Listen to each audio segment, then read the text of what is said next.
এই সব ওদিকে গেলে তো এভাবে হয় না। এই সাইডে আসেন একটু। ভাই তাহলে একটু চাপেন।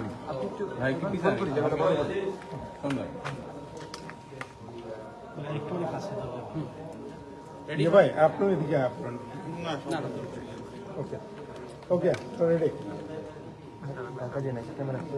রেডি। কি অভিযোগ জানালেন? অভিযোগ হলো, প্রথম কথা বলি যে আমরা এই দলীয় এবং জোটগতভাবে দৃষ্টিভঙ্গি ঠিক করেছি যে বাংলাদেশে যে নির্বাচনে পরাজিত হওয়ার পর নির্বাচনের ফলাফল প্রত্যাখ্যান করার যে কালচার, আমরা সেদিকে যাব না। আমরা ইতিবাচকভাবে বাংলাদেশের রাজনীতিটাকে রিবিল্ড করার যে প্রক্রিয়া, আমাদের যে প্রচেষ্টা, সেটার প্রতি আমরা থাকি। কিন্তু আমার আসনে, ঢাকা 13 আসনে স্পেসিফিক কয়েকটা কজ এমন চলে আসছে যে সেটা আসলে না বলেও মানে পারা যাচ্ছে না। আমার আসনে আমার এবং আমার প্রতিদ্বন্দ্বী যিনি, যাকে বিজয়ী মনে করা হচ্ছে, আমাদের ভোটের ব্যবধান হলো আমাদের 138টা কেন্দ্রের ফলাফলে আমাদের কাছে তার যে মানে সিট আছে সব যোগ করে দেখা যায় 2200 সামথিং ভোটের ডিফারেন্স। তো এই অ্যামাউন্টটা বিভিন্ন সমস্যার মাধ্যমে দেখা যাচ্ছে এখানে একটা মানে প্রবলেম তৈরি হয়েছে। তার মধ্যে সবচেয়ে বড় প্রবলেম হলো যে আমার আসনে আমরা 9 জন প্রার্থী প্রতিদ্বন্দ্বিতা করেছি। তো 9 জনের নাম 2টা কলামে 5টা রোতে ছাপা হয়েছে। তো স্বাভাবিকভাবে যেহেতু 9টা নাম, তো ফার্স্ট কলামে 5টা নাম এসেছে, দ্বিতীয় কলামে 4টা নাম এসেছে। তো দ্বিতীয় কলামের লাস্ট রোটা খালি, এটা প্রথম কলামের লাস্ট রোর বরাবর খালিটা হয়েছে এটা, আর লাস্ট নামটা আমার ছিল, আমার নাম এবং আমার প্রতীক রিক্সা। সেম একই ধরনের ঘটনা ঢাকা 8 আসনে মির্জা আব্বাস সাহেবের, ওনার নামটাও ঠিক ওই পজিশনে, ফার্স্ট কলামের লাস্ট রোতে এবং তার ডান দিকে জায়গাটা খালি। এদিকে আবার এবার তো ব্যালট 2টা দেওয়া হয়েছে। গণভোটের যে ব্যালটটা, গণভোটের সেই ব্যালটে সিল মারার জায়গা কিন্তু হা এবং না যেখানে লেখা, সে হা না আর উপরে না, ঠিক তার ডান দিকের ঘরে হা না লেখা সিল মারার জায়গা। তো স্বাভাবিকভাবেই মাস পিপল ভোটাররা যারা, তারা এত তো খুঁটিনাটি করতে পারেন নাই।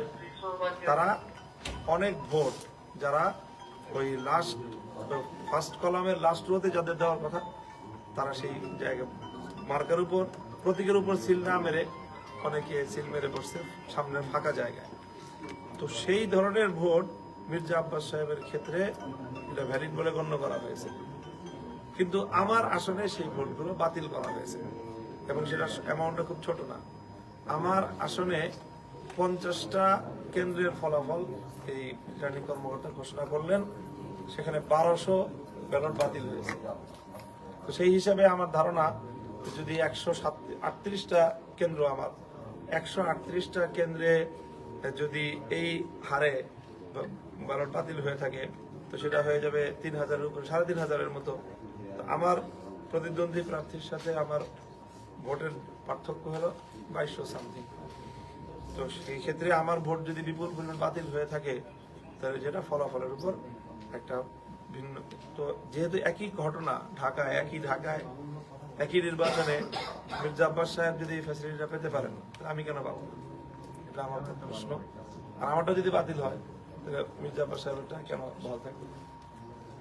এটা বড় আমার যুক্তি। দ্বিতীয় কথা হলো আমার, যে ওখানে কয়েকটা আসনের যে শীট দেওয়া হয়েছে প্রিজাইডিং কর্মকর্তার পক্ষ থেকে, সেটার মধ্যে টেম্পারিং করা আছে অ্যামাউন্টের মধ্যে, সংখ্যার মধ্যে একটা সংখ্যা টেম্পারিং করলে তো এটা যদি 3-এর জায়গায় 7 হয়ে যায়, 400 ভোটের ডিফারেন্স হয়ে যায়। এখানেও একটা অ্যামাউন্টের ভোটের ডিফারেন্স হয়েছে। আমার আসনে কয়েকজন জাল ভোটার ধরা পড়েছে এবং তারা সবাই আমাদের প্রতিপক্ষ দলের কর্মী।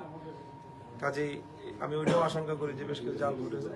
সেটা তো যাই হোক, এই 3টা বিষয়, 2টা বিষয় গেল। আরেকটা, আমাদের আসনে প্রার্থী চূড়ান্ত হওয়ার আগেই পোস্টাল ব্যালট প্রেরণ করা হয়েছে। তো আমাদের আসনে যে পোস্টাল ব্যালটগুলোতে ভোট কাস্টিং হয়েছে, তার মধ্যে 500 মোর দ্যান 500 ভোট কাস্টিং হয়েছে দাঁড়িপাল্লা প্রতীক। কারণ তখনও তো প্রতীক নির্ধারণ হয় নাই, প্রার্থী নির্ধারণ হয় নাই, এর আগে ব্যালট দিয়ে দিয়েছেন। এখন এরপরে আমরা আমাদের ওখানে জোট হয়েছে, সেখানে প্রার্থী নির্ধারণ হয়েছে, প্রতীক বরাদ্দ হয়েছে। তো তো প্রতীক বরাদ্দ দেওয়ার আগে কেন ব্যালট দেওয়া হলো, সেটার লায়াবিলিটি কেন আমরা নিব? তো সেই জায়গাটা থেকেও যে আমার যে ভোটের অ্যামাউন্ট, যে ডিফারেন্স, সেটা এতগুলি কারণে আমি মনে করি যে এই বিষয়টা নির্বাচন কমিশন এবং রিটার্নিং কর্মকর্তা বা নির্বাচন ব্যবস্থাপনাটাকেই এরা কিছু দুর্বলতার দিক জাতির সামনে উন্মোচন করে দেয়। সেই জায়গাগুলো জাতীয়ভাবে যেন সংশোধন হয় এবং সেই সাথে আমার আসনটা নিয়ে আমি যেন সঠিকভাবে এটা মূল্যায়িত হয়। প্রয়োজনে আবার ভোটগুলি গণনা করা হোক, এই জাতীয় কোনো একটা উদ্যোগের আশায় আমি এই আমার কথাগুলি নিয়ে আমি নির্বাচন কমিশনে এসেছি এবং রিটার্নিং কর্মকর্তাকে বলেছি। উনি বললেন এটা সচিব মহোদয়ের সাথে কথা বলতে, আমি সচিব মহোদয়ের সাথে কথা বললাম। কমিশন সচিব কি আশ্বাস দিলেন? এটা রিটার্নিং কর্মকর্তা বলতেছেন যেটা আমার এখতিয়ারভুক্ত না, এটা নির্বাচন কমিশন বলতে পারবে। নির্বাচন কমিশনের সচিব মহোদয় বললেন এটা আমার এখতিয়ারভুক্ত না, এটা রিটার্নিং কর্মকর্তার এখতিয়ারভুক্ত। নির্বাচন কমিশন কি পক্ষপাতদুষ্ট আচরণ করেছে, আপনার কি মনে হচ্ছে? আমি না, ওই ধরনের কোনো অভিযোগ আমি এই মুহূর্তে করতেছি না, ওটা আলাদা একটা বিষয়। আমি অত বোল্ড সাবজেক্টে এখন এই মুহূর্তে যেতে চাচ্ছি না। আর যে ফলাফল ঘোষণা হয়েছে, আপনি যদি আপনার যে আবেদন সেটি গ্রহণ না করা হয়, আপনি কি ফলাফল মেনে নেবেন? না, আমি এটা ফলাফল মানা প্রত্যাখ্যান করা সবটাই আমাদের একটু ডিসিশনের বিষয়।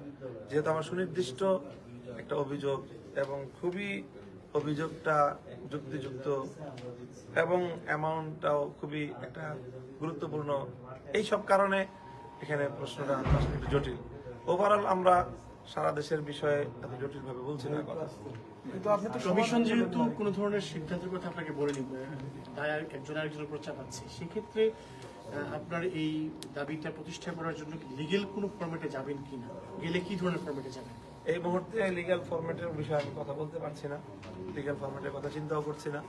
আমরা আশা করছি যে এই বিষয়টা যেহেতু খুব এখানে এমন একটা দৃষ্টান্ত সামনে চলে আসছে মির্জা আব্বাস সাহেবের, তো যদি সেই ফরম্যাটে তারা সিদ্ধান্ত নেন আলোচনা করে যে না ভোট এটা বাতিল হওয়ারই মতো, সেই ক্ষেত্রে আমরা এটা নিয়ে আলোচনা করতে হবে লিগ্যাল ফরম্যাটে যাওয়ার জন্য। আপনার কাছে কি মনে হয়? আপনি বলছিলেন নিচে যে প্রিজাইডিং অফিসার যে ভুল স্বাক্ষর বলছিলেন, আবার বললেন মির্জা আব্বাসের ক্ষেত্রে ফাঁকা করে সিল দেওয়ার পরে ওনারটা কাউন্ট হয়েছে, আপনারটা হয়নি। তো সিইসি বলছে যে এবারে নির্বাচন অন্য দেশের ইতিহাসে অন্যতম একটি সেরা নির্বাচন হয়েছে। আপনার দৃষ্টিতে কেমন হয়েছে? এটা আমি মূল্যায়ন করতে আমাদের একটা সময় লাগবে, কারণ সারা দেশের সব পূর্ণ নির্বাচনকে সামনে রেখেই আমাকে একটা মতামত দিতে হবে। আমরা প্রাথমিক মতামত দিয়েছি যে নির্বাচনে সহিংসতার যে আশঙ্কা করা হয়েছিল সেই সহিংসতাটা হয় নাই, এটা একটা বড় সফলতা। মানুষের মধ্যে ভোট দেওয়ার প্রতি একটা ব্যাপক উৎসাহ দেখা গিয়েছে, এটা একটা বড় সফলতা। বাংলাদেশের রাজনীতিতে একটা স্থিতিশীলতা আসা দরকার ছিল, নির্বাচনটা হওয়া দেশের জন্য একটা সফলতা। এইসব বিষয়গুলোকে আমরা ইতিবাচকভাবে চিন্তা করছি।